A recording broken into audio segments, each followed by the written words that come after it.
नमस्कार। आज फिर से बहुत ही सुंदर प्यारा सा एगो छठ के गीत लेके आयल बनी जा। पारंपरिक गीत है, देखी जा, सुनी जा, बताई जा कैसा लगा था। बताई जा कैसा लगा था। हमने के वीडियो का शेयर भी करी जा, लाइक करी जा। अच्छा लगा तो के गीत तो जरूर लाइक करी जा, बताई जा कैसा लगा था और चैनल को सब्सक्राइब भी कर दीजिए। धन्यवाद। नरियारावा के चिकन चिकन पतावा ओहा पर बैठे ला मयूर, ओहा पर बैठे ला मयूर। जाहू ना मयूरवा अपना घरवा भइले अरघवा के बेर, भइले अरघवा के बेर।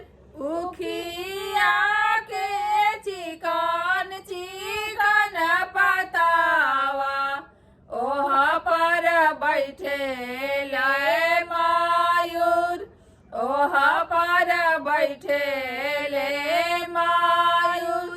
अरे जाहू ना मयूरवा अपना घरवा भइले अरघिया के बेर, भइले अरघिया के बेर।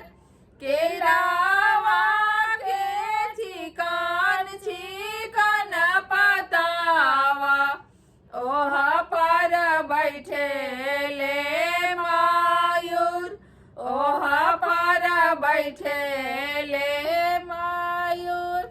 अरे जाहू ना मयूरवा अपना घरवा भइले अरघिया के बेर, भइले अरघिया के बेर।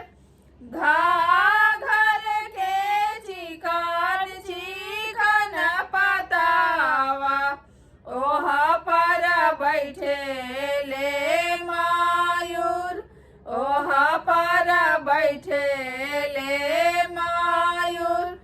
अरे जाहू ना मयूरवा अपना घरवा भइले